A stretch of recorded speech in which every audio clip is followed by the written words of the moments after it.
A successful businessman, John Anderson, enters a bank to make a simple deposit. But what starts as an ordinary transaction quickly spirals into a humiliating confrontation. Judged by his appearance, John faces prejudice from Emily, the bank teller, who refuses to believe he is a high-income client. Tension builds as Emily questions his legitimacy, leading to a dramatic revelation that shakes the entire bank. How will John handle this injustice? And what consequences will Emily face for her snap judgment? This is a story of transformation, prejudice, and redemption you won't want to miss.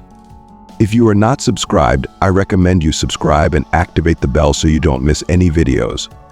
Before we dive into this story, please let me know in the comments where you're watching from.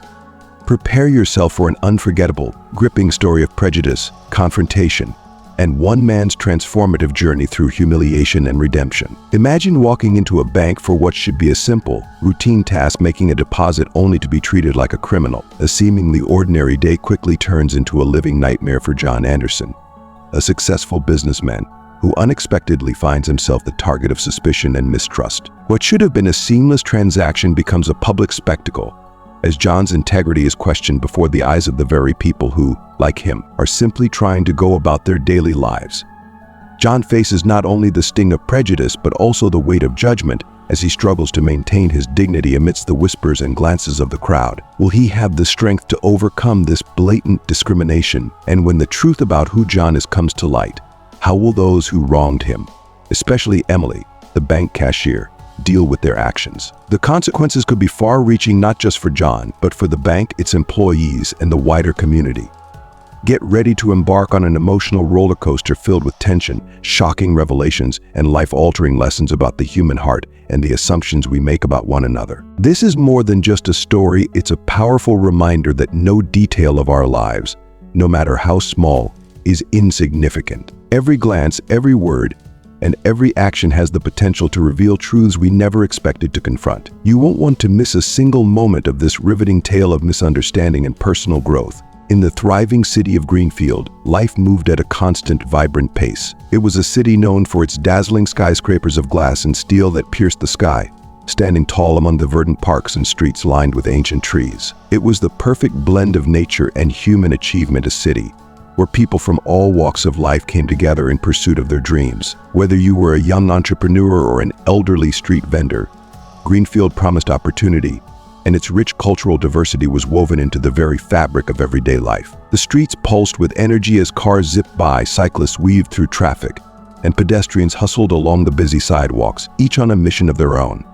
In the center of this dynamic metropolis stood the central bank, a beacon of wealth and success. Its shimmering glass facade gleamed in the sunlight, reflecting the towering skyline around it. To many, the bank was more than just a financial institution. It was a symbol of the city's prosperity and the opportunities that awaited those willing to work hard. The revolving glass doors turned steadily, welcoming a steady stream of customers who entered with the promise of excellent service. Inside, a world of refined luxury awaited, a space where professionalism was paramount and the atmosphere exuded sophistication. The bank's interior was nothing short of awe-inspiring. The floors, made of polished marble, gleamed under the soft golden glow of grand chandeliers. High above, the ceilings stretched in intricate designs, adding an air of majesty to the already imposing structure. Contemporary artworks adorned the walls, their bold colors and shapes adding a modern touch to the otherwise timeless elegance. Strategically placed plants brought a touch of nature into this otherwise high-tech and high-speed environment, creating a perfect balance between the organic and the man-made. Everywhere you looked, there was a sense of purpose and precision. The service stations were sleek and well-organized, offering customers both comfort and efficiency as they went about their financial dealings. If you're still tuned into this video and find the story inspiring, drop a 1 in the comments to let me know you're still with me.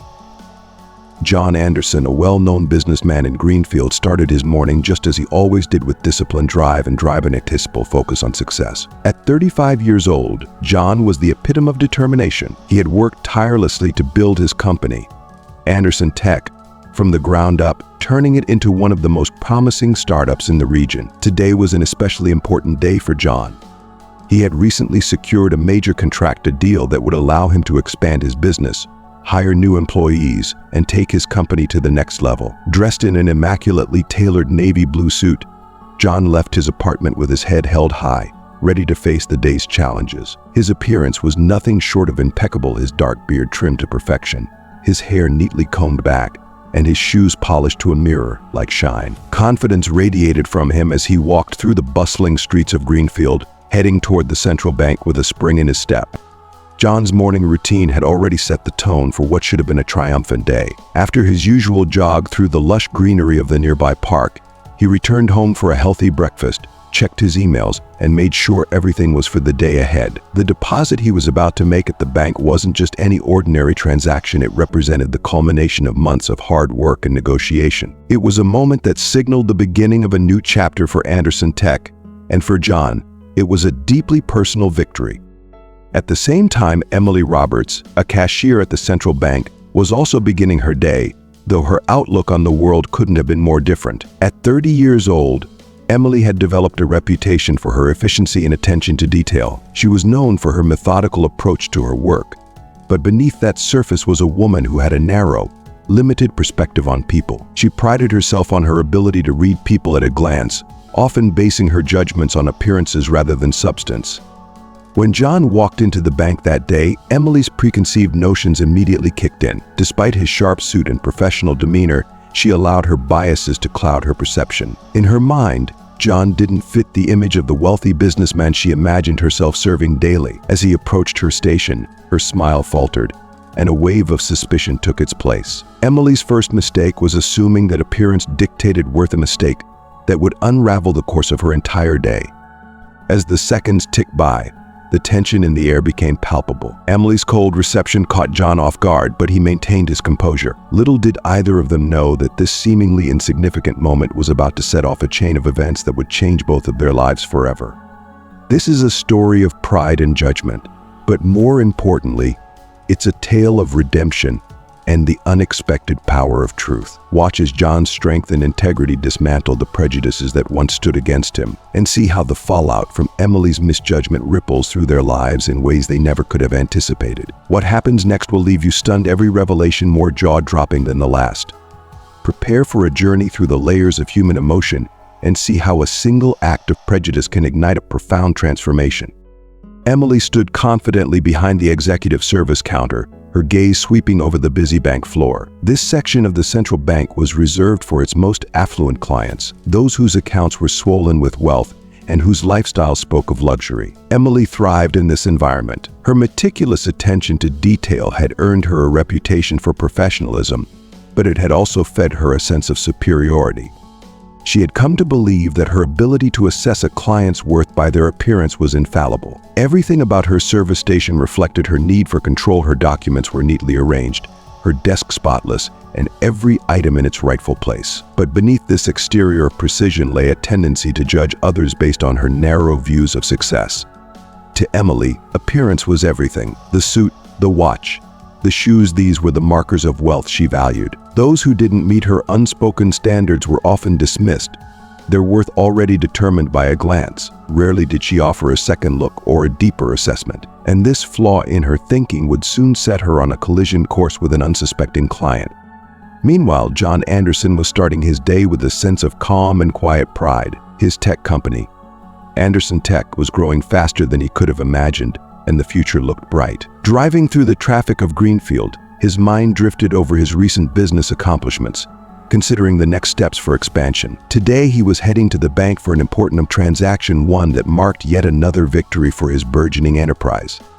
Arriving at the bank, John parked his sleek car in the underground garage and ascended to the bank's main lobby. He was in high spirits, reflecting on the sunny day outside. The central bank was a familiar place for John, a hub where his growing fortune was safeguarded, and he was used to the smooth efficiency of its services. He walked in with a friendly smile, his confident stride taking him directly to the executive service counter. As a high-income client, he knew this was where he would be treated with care and attention. His interactions with the staff had always been positive, but today would be different. What was about to unfold would leave him stunned and humiliated. As he made his way through the bustling lobby, he exchanged brief greetings with the employees he recognized. His pleasant nature and success were intertwined, and he always tried to carry himself with humility despite his achievements. But today, as he approached the executive counter, something felt off. The executive service area was quieter, more exclusive, and designed for a select clientele who expected a higher level of attention. Emily was preparing for her day, organizing her paperwork with her usual diligence. She was used to handling significant transactions and seeing clients whose wealth was evident from the moment they walked in. But when she spotted John approaching, something inside her clicked. In an instant, her prejudices bubbled to the surface. She cast a quick, judgmental glance over John's appearance. Despite his well-tailored suit and polished demeanor, something about him didn't sit right with her. He didn't fit the image of the typical high-income client she was used to serving. There was an air of distrust about her that she couldn't quite place. To her, John didn't belong at this counter not because of anything he had done, but simply because he didn't match her narrow, preconceived notions of what wealth looked like. John, unaware of the internal judgments being formed against him, stepped up to the counter with a polite smile, ready to complete his transaction. What he didn't expect was the cold reception that greeted him. Emily's demeanor shifted from welcoming to guarded, her eyes narrowing ever so slightly as she began the interaction with an unnecessary air of suspicion. This moment, this brief encounter between two strangers would soon spiral into something neither of them could have foreseen. Emily's subtle, unspoken bias would set the stage for a confrontation that would challenge both her worldview and John's sense of dignity. How would John react to this blatant prejudice? Would he confront her directly, or would he let it slide? As for Emily, would she realize the depth of her mistake before it was too late, or would she allow her assumptions to cloud the entire interaction? The sunny morning that reflected John's earlier optimism now seemed overshadowed by the unexpected tension at the bank. As he tried to proceed with his business, he could feel the weight of Emily's judgment pressing down on him. But he remained composed. For John, this wasn't just about a transaction, it was about being seen and treated with respect, regardless of appearance. The stage was set for an emotionally charged exchange, one that would leave lasting effects on both John and Emily. How will John handle this moment of unexpected discrimination? And what will happen when Emily realizes the truth about who John is? Stay tuned to witness the unraveling of this powerful story of judgment, prejudice, and the human spirit's capacity to rise above it all. John walked into the central bank with an air of confidence, feeling the satisfaction that comes after a morning filled with success. His company was thriving, and today's deposit represented yet another step toward expansion. As he strolled through the bustling lobby, he observed the steady flow of clients, a diverse mix of people, each on their mission. But John had no time to linger. He knew exactly where he belonged. The executive service counter was reserved for clients like him, those who had achieved a level of success that afforded them certain privileges. He walked toward it, his steps sure and steady. If you're still tuned into this video and find the story inspiring, drop a 2 in the comments to let me know you're still with me. Emily, the bank's executive service cashier, had been meticulously organizing her station, as she always did at the start of her shift. Everything was in its place, every document neatly stacked, ready for the high-profile clients she typically served. She was known for her efficiency and professionalism, but her sense of superiority often clouded her judgment. When she glanced up and saw John approaching, her eyes narrowed, and she began evaluating him in an instant. From his tailored suit to his polished shoes, she mentally assessed his worth. Something about him didn't quite fit the image she had of the typical executive client. He seemed too ordinary, too casual for someone who frequented this exclusive service counter. John smiled warmly as he stepped up to the counter, his voice friendly and direct. "Good morning," he greeted. "I'd like to make a deposit, please." Emily, already convinced that John didn't belong there, maintained her professional facade, but the disdain was evident in her eyes. She was certain he must be mistaken. Clients of this level didn't just walk in looking like an everyday businessman. "This is the executive service," she replied smoothly, hoping to dismiss him. The regular line is outside her words, though polite, were laced with subtle condescension. John, keeping his composure, wasn't about to let this minor obstacle derail his day. "I'm exactly where I need to be," he said calmly, though his tone carried a hint of firmness. "I just left a meeting and want to get this deposit sorted." Emily's skepticism deepened as she raised an eyebrow, still unwilling to believe that someone like John could be one of her high-income clients. "Are you sure?" she asked, a slight challenge in her voice. "I'm going to need to see your ID." She extended her hand, fully expecting that this would be the moment when her assumptions were confirmed.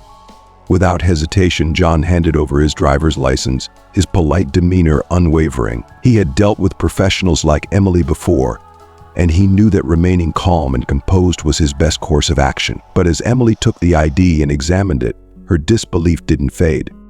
"I'll need another form of identification," she said after a moment, her voice coldly formal. "Something more official." John's brow furrowed slightly. "Isn't my driver's license sufficient?" he asked, his tone still polite but tinged with confusion. He had never been asked for additional identification during previous transactions at the bank, especially not at the executive counter. "I've never had to show more than this before." Emily shook her head, her expression unmoved. "According to bank policy, I have the right to request further identification if there's any suspicion of irregular activity." Her words were curt and professional, but John could sense the subtle hostility beneath them. To her, it was inconceivable that he belonged in the same class as her other elite clients. John blinked, taken aback. "Suspicious activity," he repeated, incredulous. His patience was wearing thin, but he knew better than to escalate the situation. "What exactly do you think I'm doing?" Emily gave a dismissive shrug, her eyes already returning to her paperwork as though she expected the matter to be over. "I'm just following the rules," she replied, her voice icy and detached. "May I see a passport or another form of official documentation?" A flicker of frustration crossed John's face, but he took a deep breath, determined to keep his composure. He pulled out his wallet once more, searching through his cards and documents until he found what Emily requested. Silently, he handed her his passport, hoping that this would finally satisfy her unnecessary suspicions. "Here it is," he said, his voice calm but laced with quiet frustration. As Emily took the passport from his hand, a sense of unease crept over John. This wasn't just about identification anymore. He could feel the weight of Emily's judgment pressing down on him, and it was clear that no matter what he presented, she had already made up her mind about him. The exchange, though outwardly civil, was tainted by an invisible wall of prejudice that Emily had constructed the moment she saw him. It was more than just a bank transaction now. This was about respect, about being seen for who he truly was, rather than what someone assumed based on appearances alone. Would this be enough to change Emily's attitude, or would her deep-seated biases continue to influence the interaction? As the moment stretched on, John couldn't help but wonder what more he would have to do to prove himself. But deep down, he knew that the issue ran far deeper than a simple form of identification. Emily scanned the passport, her expression unchanging, but inside, a seed of doubt began to sprout. What if she had been wrong? What if this man standing before her was indeed one of the bank's high-profile clients? Emily scrutinized the document in her hand, her eyes narrowing as she flipped it over again. "Do you expect me to believe this is authentic?" she asked, her voice dripping with disbelief. The undertone of suspicion was palpable, as if she was just waiting for John to slip up. "I'm going to need something more reliable than this." John's patience was wearing thin. His jaw tightened, and his posture stiffened as he fought the irritation building inside him. "Why are you treating me like this?" he asked, his voice calm but strained. "I'm just here to make a deposit. There's nothing wrong with what I'm doing." Emily remained resolute, crossing her arms as she leaned slightly forward, her gaze never leaving him. "It's my responsibility to be cautious," she retorted. "I can't just accept documents at face value. I need to ensure everything is in order." Her words were rehearsed, the kind of bureaucratic defense that shielded her from admitting her prejudice. John felt a lump form in his throat as he struggled to comprehend the situation. Was this happening? He had worked hard to build his business, and now here he was, being questioned as if he were a fraud. "Look," he began, his voice firmer but still composed, "I'm here to deposit money from my business. It's all legitimate, I can assure you. I've earned every penny through hard work." But Emily remained unmoved, her expression cold and unrelenting. "I'll need further confirmation," she said, reaching for the phone. "I'm going to call your company to verify this." Her actions were mechanical, almost as though she was determined to find a flaw, something that would validate the doubts she held. John clenched his fists for a moment but nodded, his frustration evident. "Fine, call. You'll see I'm telling the truth." His words were measured, though it took every ounce of self-control to keep his voice from breaking with frustration. As Emily dialed the number John provided, a few glances from nearby employees and customers flickered toward the executive counter. The air in the room was growing thick with tension, as if everyone around could feel the subtle injustice playing out. John could sense the curious eyes on him, and each sideways glance felt like an additional insult. He'd never felt so small, so vulnerable, despite his success and accomplishments. While waiting for the call to connect, Emily still regarded John with that same look of skepticism, as though she were expecting him to bolt for the door. "I hope you're being honest," she said coolly, her tone making it clear that she expected the opposite. "We don't want any problems here." John's frustration boiled just beneath the surface, but he swallowed it down. He knew if he lost his temper, it would only play into her hands. "I'm not here to cause any problems," he said evenly, though his patience was wearing thin. "I just want to make my deposit and leave. That's it." Finally, the call connected. Emily's professional facade remained, but there was an unmistakable air of arrogance in her voice as she spoke. "Hello, this is Emily from Central Bank," she said. "I have a client here attempting to make a significant deposit. I need to confirm some details." Her tone implied that she was almost certain something was wrong, as though she was laying a trap for John. John stood there, silent but fuming, as the conversation on the phone continued. He knew his records would check out. He had nothing to hide, but the humiliation of being treated like a criminal was sinking deeper into his chest. This wasn't just about bank policies, this was about the assumptions that Emily had made the moment she saw him.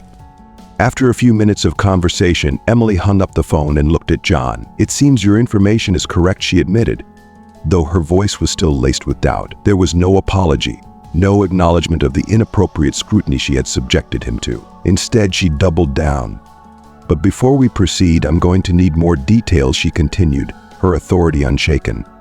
John nodded, though the frustration was evident in his clenched jaw. He had been unfairly judged from the moment he stepped foot into the bank, and he was trying hard not to let the injustice get to him. "What else do you need?" he asked, his voice barely masking his irritation. Emily rattled off a list of additional documents and pieces of information she required, each one more unnecessary than the last. John sighed deeply but began gathering everything she asked for, knowing that arguing would only prolong the ordeal. He complied not because it was right, but because he wanted this situation to end. Meanwhile, the murmurs of employees and clients around them grew. John could feel their eyes on him, judging him silently, much like Emily had. The usually calm, professional atmosphere of the bank had shifted into something far more unsettling. Emily, still clutching John's documents, looked at him with that same hardened expression. It was clear she wasn't just following protocol anymore, this was personal. She was doubling down on her assumptions, unwilling to let go of her initial judgment. "I'll also need one more form of identification," she added, her voice colder than before. "An official photo ID, something I can trust." John closed his eyes for a moment, taking a deep breath to steady himself. He had already given more than enough to prove his legitimacy, yet here he was, being asked to prove it again and again. "This is unbelievable," he muttered under his breath, but he knew that losing his temper would only make things worse. As he reached for his wallet one more time, he wondered how much longer this ordeal would last. The truth was already on his side, but it seemed like it wasn't enough for Emily.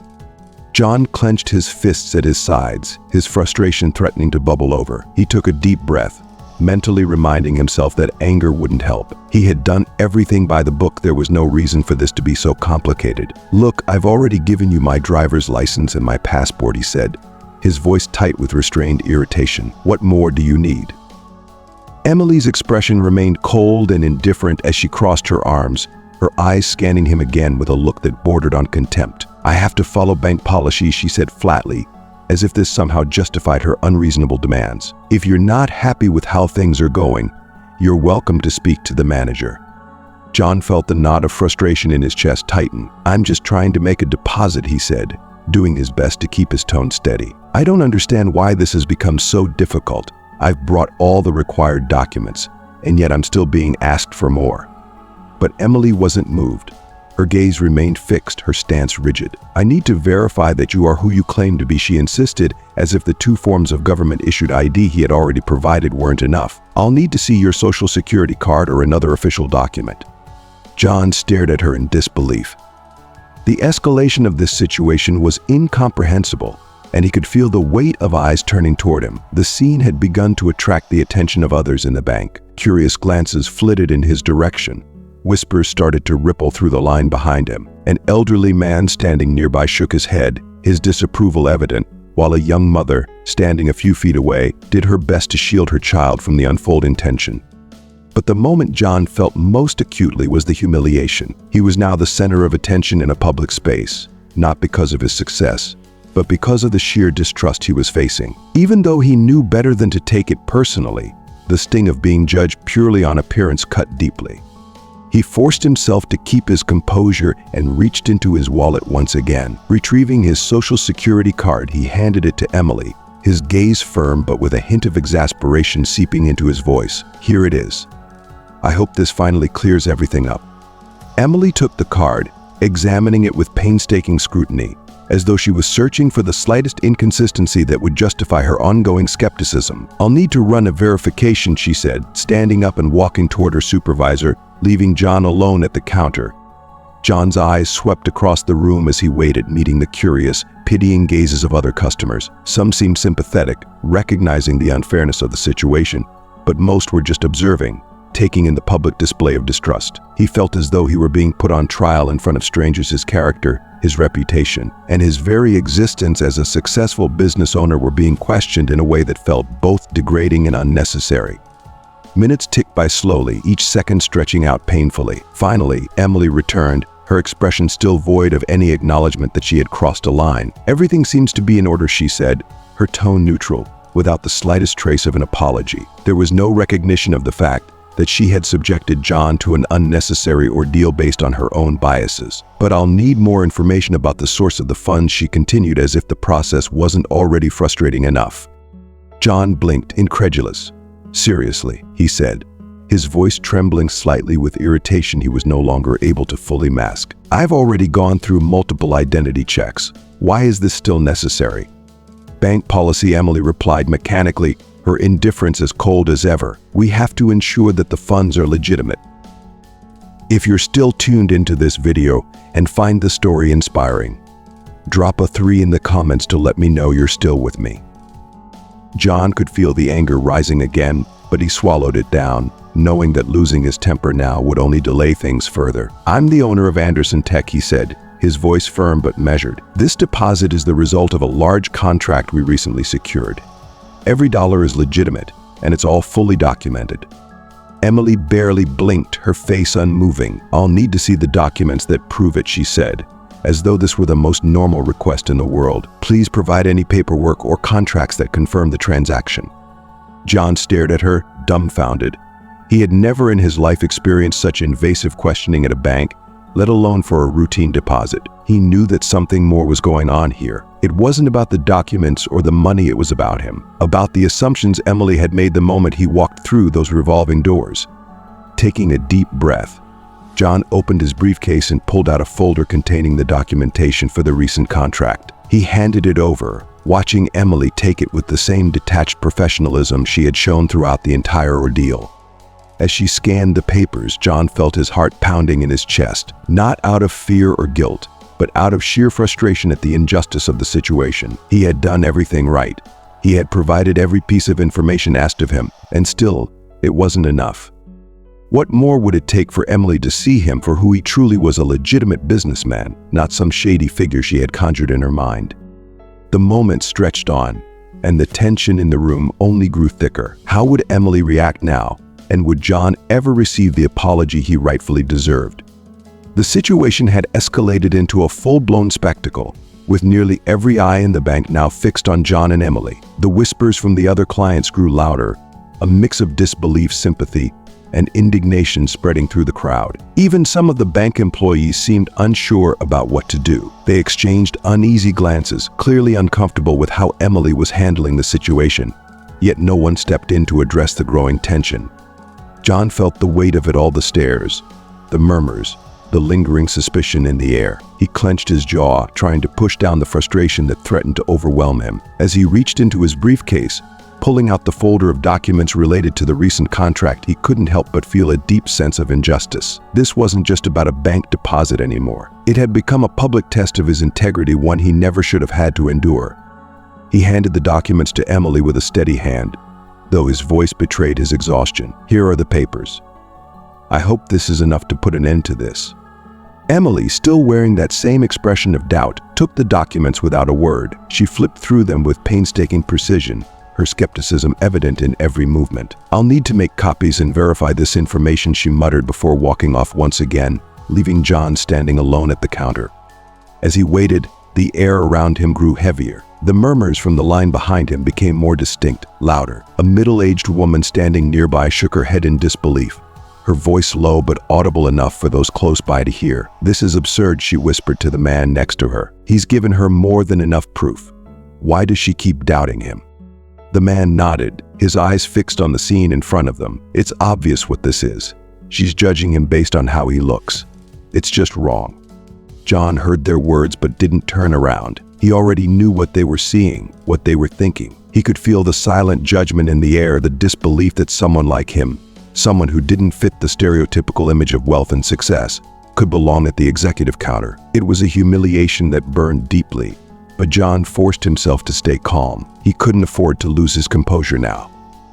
Emily returned a few minutes later, her expression unchanged but her tone slightly more businesslike. "Everything seems to be in order," she said, finally handing the documents back to John. "I'll process the deposit now." John took the papers from her, his hands trembling slightly with the effort it took to maintain his calm. "Thank you," he replied, though his voice carried a weariness that matched the exhaustion in his eyes. "I trust this won't happen again." Emily didn't respond. She merely turned back to her computer, typing in the information for the deposit as if nothing unusual had taken place. John watched her, his frustration still simmering beneath the surface, but he remained silent. He had endured enough today, and all he wanted was to get out of this place and put the whole ordeal behind him. After what felt like an eternity, Emily finally handed the deposit slip to John. He took it, glancing down at the paper before meeting her eyes one last time. "I hope this serves as a reminder that not everyone can be judged by their appearance," he said quietly but firmly. Then, without waiting for a response, he turned and walked away. As John made his way toward the bank's glass doors, he could feel the eyes of the other clients following him. Their expressions ranged from sympathy to disbelief, but none of it mattered anymore. John pushed open the door and stepped out into the bright sunlight, a wave of relief washing over him as he left the suffocating atmosphere of the bank behind. Yet the relief was mixed with something else, an indignation that gnawed at him. What had happened inside wasn't just about him, it was about something far larger. The unfairness, the assumptions, the quiet prejudice that had led to this moment. Something had to change. As he walked down the busy streets of Greenfield, John couldn't shake the thought that he needed to do something about it. It wasn't enough to simply brush it off as a bad experience. There were others, countless others, who had likely gone through similar situations, who had been judged and doubted just because they didn't fit the narrow mold of what success or wealth looked like. Inside the bank, Emily continued her work, seemingly unfazed by the events that had just unfolded. But among the employees and clients, there was a palpable discomfort. A few whispered among themselves. Others glanced at her with raised eyebrows, silently questioning her actions. The middle-aged woman from the line watched John leave, her face a mask of disapproval directed toward the cashier. "That woman needs to learn a thing or two about treating people with respect," she muttered. What would John do next to confront this prejudice? How would Emily grapple with the consequences of her actions, if at all? The story was far from over, and the fallout from today's events had only just begun. Finally, the phone connected, and the steady voice of Sarah, John's reliable assistant, came through on the other end. "Anderson Tech. Good afternoon," she said with her usual efficiency and professionalism. "Hello, this is Emily from the Central Bank," Emily began, trying to keep her voice steady despite the growing tension she felt. "I have Mr. John Anderson here, who claims to be the owner of Anderson Tech. I need to confirm some information regarding him and a recent contract." Her tone wavered slightly, the doubt creeping in as she faced the possibility that she had been wrong all along. There was a brief pause on the line before Sarah spoke again. "Of course, miss. How can I assist you?" she asked, sounding calm and polite, unaware of the storm brewing in the bank. Emily's skepticism remained, but she pressed forward, trying to maintain authority in the situation. "Mr. Anderson stated that he is the owner of the company and that the deposit thing to make is related to a recent major contract. Is this accurate?" Without hesitation, Sarah replied, "Yes, that is correct. Mr. Anderson is the founder and CEO of Anderson Tech. We recently finalized a significant contract, and the deposit he's making today is directly related to that deal." Emily felt a wave of anxiety surge through her. Sarah's confirmation was firm, leaving no room for doubt. Everything John had said was true. "Thank you for confirming. I appreciate your help," Emily said quickly, her voice faltering as she realized how wrong she had been. "Have a good day." "You too," Sarah responded before ending the call. Emily placed the phone back on the hook, her heart pounding as she looked up to see the eyes of her colleagues and clients still watching. The once murmurs had grown louder as whispers of judgment and disbelief swirled around her. She knew that every person in the bank had witnessed what had just happened, and the truth was now painfully clear: John was indeed who he said he was. The weight of the situation sank in as she glanced back at John, who was standing patiently, though visibly frustrated. His composure, even in the face of such blatant mistreatment, only made her feel worse. "Mr. Anderson," Emily began, her voice shaky as she faced him, "I deeply apologize for the inconvenience." She felt the humiliation that he must have been feeling, her discomfort beginning to show. "Your information has been confirmed, and I will process your deposit immediately." The tension in the air was palpable, with bank employees visibly uncomfortable. Some shifted in their seats, others exchanged uneasy looks, knowing the situation had spiraled into something much larger than a simple transaction. Emily, now fully aware of the gravity of her mistake, moved quickly to process the deposit, but the atmosphere had already shifted dramatically. John accepted the deposit slip Emily handed him, his eyes meeting hers. There was no malice in his expression, but there was certainly exhaustion. He took a deep breath, choosing his words carefully. "Thank you, Emily," he said, his voice calm but firm. "I hope this experience encourages you and the bank to improve your service. No one should have to go through this just to make a deposit." Emily nodded, the weight of his words sinking in. "I understand, Mr. Anderson," she said quietly. "I'm truly sorry for the trouble, and I'll do my best to ensure this doesn't happen again." As John turned to leave, he could feel the lingering eyes of the other clients and employees on him. The experience had been both exhausting and deeply humiliating, but he knew that this was not something he could simply walk away from. It wasn't just about him, it was about ensuring that this kind of treatment didn't happen to anyone else. With that thought in mind, he made a silent promise to himself to report the incident to the bank's management. Back at his office, John sat down and reflected on what had just happened. The frustration was still fresh, but beyond that was a realization the fight against prejudice, against assumptions based on appearance, was far from over. He would have to remain vigilant, not just for himself but for others who faced similar discrimination. He began drafting an email to the bank's management, detailing the incident and calling for action. Meanwhile, at the bank, Michael, the branch manager, had already heard about the situation from his staff. He wasted no time in calling an emergency meeting with the supervisors. "We need to address what happened today immediately," he said, his voice stern and resolute. "This is unacceptable, and it reflects poorly on the entire institution." As the supervisors gathered, Michael laid out the details of the incident with John Anderson. The room fell into a hushed silence as the gravity of the situation became clear. "From this day forward, we will review all customer service protocols and ensure that every employee receives proper training," Michael continued. "This type of behavior cannot be tolerated, and we must ensure that no client ever feels disrespected or judged unfairly." The supervisors nodded, and a deep sense of urgency filled the room. The incident with John Anderson had been more than just a wake-up call, it was a turning point. The bank's reputation had been damaged, and they needed to act quickly to repair it. Michael's determination was clear as he concluded the meeting. "We are here to serve our clients with respect and integrity regardless of their background or appearance. Let this be the last time something like this ever happens at the central bank."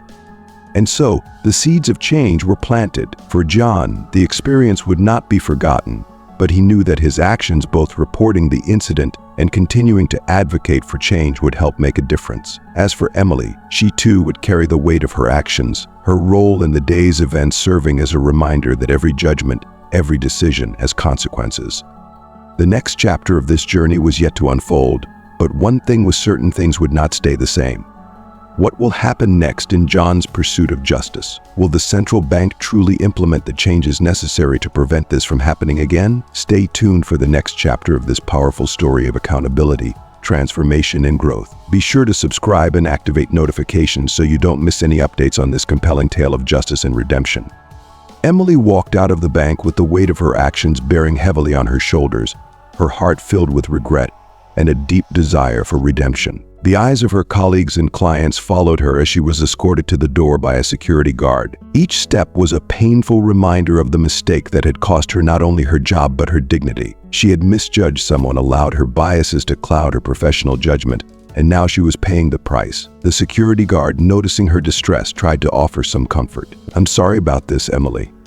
I hope you find another opportunity soon," he said gently. Emily, holding back tears, nodded gratefully. "Thank you," she whispered.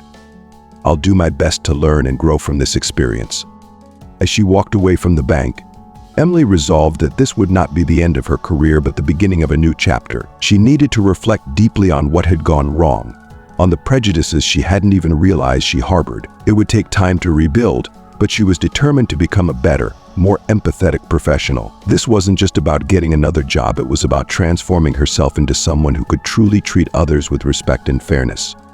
Inside the bank, opinions about Emily's dismissal were divided. Some employees felt it was the right decision, believing that her behavior had reflected poorly on the bank. Others felt sympathy, knowing that anyone could make a mistake and hoping she would get another chance. But regardless of their feelings about Emily, everyone agreed on one thing: the incident had been a wake-up call for the entire institution. It was a stark reminder of the importance of treating all clients equally without prejudice.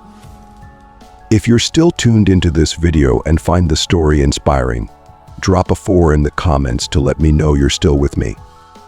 Michael, the branch manager, knew that real change was needed. He called for an emergency team meeting to address the situation head-on. From this moment forward, Michael began, his voice steady but firm. "Every employee will undergo mandatory diversity and inclusion training.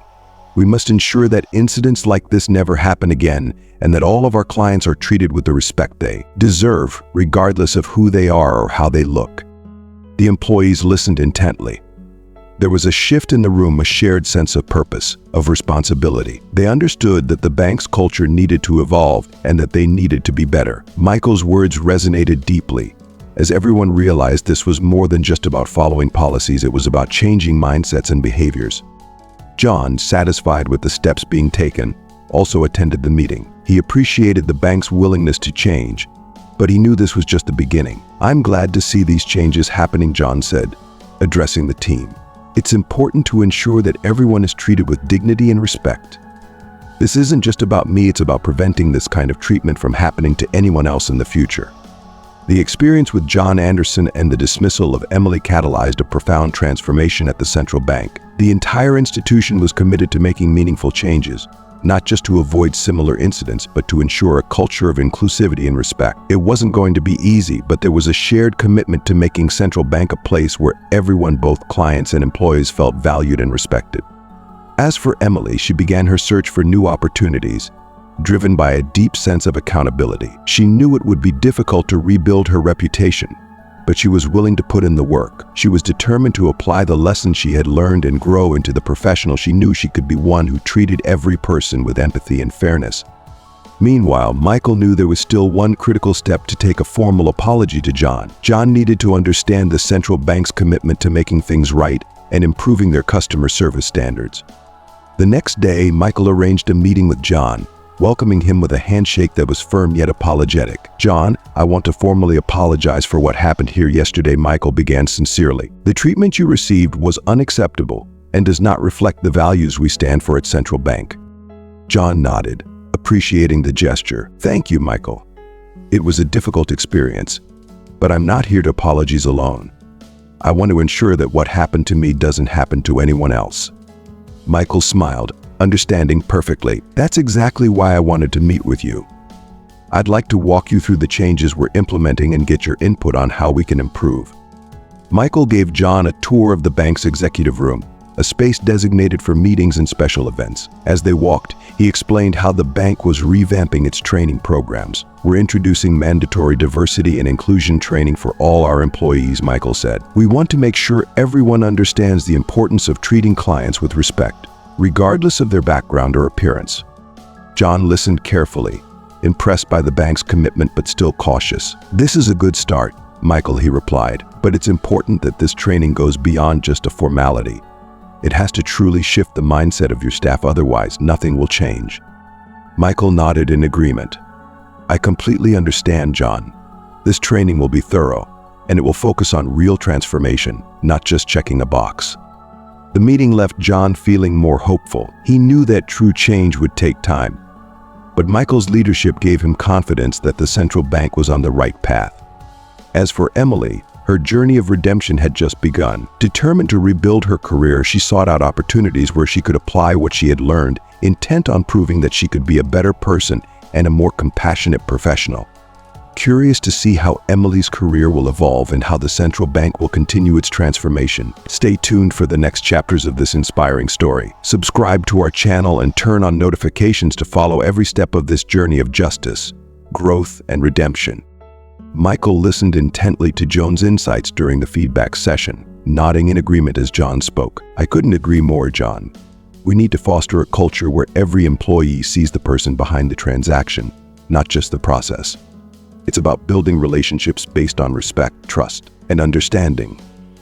The managers around the table took notes, clearly absorbing John's message. His words resonated, especially after the recent incident had brought to light just how crucial empathy and individual respect were in customer service. As the session continued, John expanded on his suggestions. It's not just about bias awareness, though that's critical. It's also about empowering employees to take ownership of their interactions with customers. There should be a sense of responsibility to ensure that every person leaves feeling respected, regardless of how they look or where they come from. Michael added, "And that's why we've introduced a new accountability system. Employees will have clear performance metrics tied to how they handle customer interactions, specifically around inclusivity and respect. Our supervisors will also conduct spot checks and give regular feedback to ensure the principles we're implementing stay front and center." John nodded, clearly impressed. "It's good to see that you're not just focusing on training, but also on making sure those lessons are integrated into daily operations. Follow-up is key to making lasting change." As the discussion moved toward the next steps, Michael turned to John. "Your experience with us was unfortunate, but we're determined to turn it into something positive. Would you be open to collaborating further with us as we roll out these changes? We'd love to have your ongoing input as we refine the process." John, recognizing the genuine effort to transform the bank's culture, smiled. "I'd be happy to help. I believe in the power of change, and I appreciate that you're taking meaningful steps to improve." With that, John officially agreed to be a consultant during the bank's transformation process, ensuring that the changes Michael and his team were implementing would not only be thorough but also truly impactful. As the meeting concluded, the sense of optimism in the room was palpable. Michael shook John's hand firmly, grateful for his support. "Thank you, John. Your involvement will make all the difference." After John left the feedback session, Michael gathered his team for a final reflection. "This is our chance to turn an unfortunate incident into a defining moment for Central Bank. We owe it to our clients, our employees, and our future to ensure we're building a culture of respect and inclusivity." The managers nodded in agreement. They knew that the journey ahead wouldn't be easy, but they were committed to making the Central Bank a place where every client felt seen, valued, and respected. Over the next few weeks, the bank rolled out its new training programs and systems for feedback and accountability. Employees began to engage deeply with the content, and managers made it a priority to foster open conversations about biases in customer service practices. Slowly but surely, the culture at the central bank began to shift. And as for Emily, she had taken time to reflect on her actions. Determined to grow from her experience, she enrolled in diversity and inclusion courses, understanding the importance of unlearning biases and cultivating empathy. She was committed to not only rebuilding her career but also becoming a better, more aware individual. Although her journey of redemption was just beginning, she knew this was a pivotal moment in her personal and professional growth. Curious to see how the changes at the central bank unfold, will Emily's journey of redemption lead her back to success? Don't miss the next chapters of this transformative story. Subscribe to our channel and activate notifications to follow every detail of this inspiring journey of personal and institutional change. John left the bank with a sense of accomplishment, though he knew that the road ahead was long. The positive reception from Michael and the bank's management gave him hope, but he also carried a deeper awareness of the larger issues at play. As he walked to his car, he felt a mixture of relief and introspection, knowing that while the central bank was making the right moves, prejudice and discrimination were societal issues that ran much deeper than a single institution. Driving back to Anderson Tech, John's thoughts lingered on how many others might face similar discrimination, everyday people who perhaps didn't have the privilege of speaking up or the power to demand change. It was a sobering realization that made him even more committed to using his influence to push for broader social reform. The incident at the bank had opened his eyes to how systemic these problems were and how essential it was to take action, both personally and professionally. As he pulled into the office parking lot, John was greeted warmly by his team, who who had been curious about the outcome of the meeting. They had been following the situation closely, not only because of its impact on their boss, but also because it resonated with the values they strive to uphold at Anderson Tech. John decided it was important to share what had happened, not just the logistics of the bank's changes, but the lessons learned. Gathering his employees, John spoke earnestly. What happened at the bank today is something that should never happen anywhere. It reminded me how important it is to treat every single person with respect and dignity, no matter their background or appearance. Here at Anderson Tech, we have an opportunity to be an example of what inclusion looks like in the workplace and beyond. His words resonated deeply with the team, many of whom nodded in agreement. John made it clear that they weren't just building a company, they were building a culture that embraced respect for all, setting the standard not only for themselves but for their clients and partners as well. Meanwhile, back at Central Bank, Michael was busy ensuring that the momentum for change wasn't lost. He reconvened with the management team to discuss the next steps, emphasizing that the new policies and training programs needed to be implemented swiftly and effectively. This can't just be about following the rules, Michael said, his voice firm. It's about changing how we interact with our customers, cultivating empathy and truly understanding their needs. The management team agreed, and the plans for the diversity and inclusion training sessions were put into motion. They brought in experts who could lead engaging interactive workshops, focusing on unconscious bias, active listening, and improving customer service skills. The goal was not only to educate employees, but also to encourage self-reflection on how their actions, even unintentional ones, could impact the lives of those they served. The first round of training sessions was met with a mixture of curiosity and apprehension by some employees, but as the workshops unfolded, many began to realize the importance of what was being taught. Several employees admitted they hadn't previously recognized the impact their unconscious biases could have on their work, and they expressed a willingness to learn and grow from the experience. I didn't realize how ingrained some of my biases were until now, one employee admitted during a session. This training is opening my eyes to how I can do better, not just at work, but in my everyday interactions. The atmosphere at the bank began to shift, slowly but surely. Managers committed themselves to reinforcing the lessons learned in the training, holding regular follow-up meetings to discuss how the changes were being implemented and how they could further improve. Michael made it clear that the incident with John Anderson was to be seen as a turning point, not just for the bank, but for everyone who worked there. This is just the beginning, he told his team. If we can make this change stick, we can turn the central bank into a model for what inclusion and respect should look like across the industry. Curious to see how the central bank's transformation will impact its employees, customers, and the broader community. I want to know how John's continued collaboration will shape these changes and how Emily's journey will unfold as she rebuilds her career. Stay tuned for the next chapters of this inspiring story. Subscribe to our channel and activate notifications to follow every step of this powerful journey of justice, growth, and redemption. Sarah's comment during the training session captured the spirit of change that had begun to take root within the central bank. I never thought about how small actions can be so harmful, she admitted. I'm learning a lot and want to be part of the change. Her words echoed the sentiments of many employees who were starting to reflect on their behaviors and how they could contribute to creating a more inclusive environment. As the training sessions continued, John Anderson's experience became a focal point, not just within the bank, but also among its clients. Many customers began sharing their own stories, providing valuable feedback on how the central bank could further improve. Joan's story had opened a dialogue, one that had been long overdue. Michael and his team took this feedback seriously, determined to address every concern and suggestion with the same dedication that had driven their initial response. We want to build a more inclusive and welcoming environment for everyone, Michael told his staff, as they discussed ways to continue improving customer relations. If you're still tuned into this video and find the story inspiring, drop a 5 in the comments to let me know you're still with me. One day, while Michael was handling a routine transaction, a client named Karen approached him. I saw what happened with Mr. Anderson, she said. I was impressed by how he handled it and how the bank is responding. It gives me hope that things can change.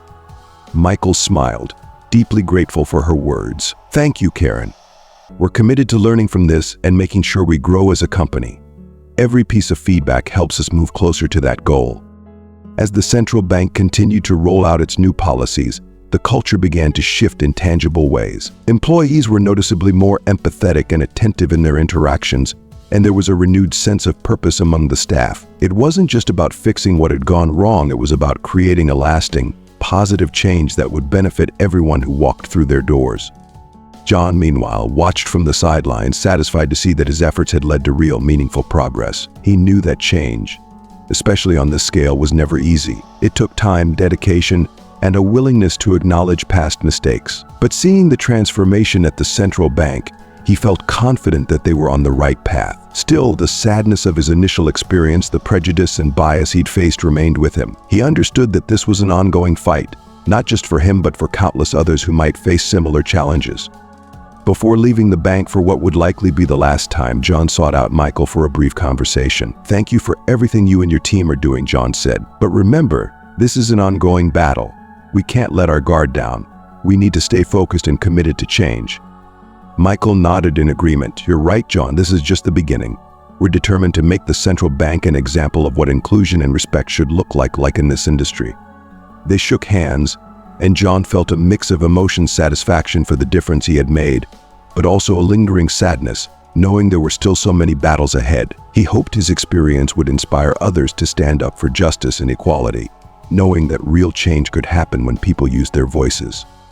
As John walked out of the bank, he reflected on the road ahead. It wasn't just central bank that needed to change, it was society as a whole, and John was determined to continue using his platform to promote those changes. Anderson Tech, his own company, would serve as an example of how a truly inclusive culture could thrive, and he hoped that it would inspire other businesses to follow suit.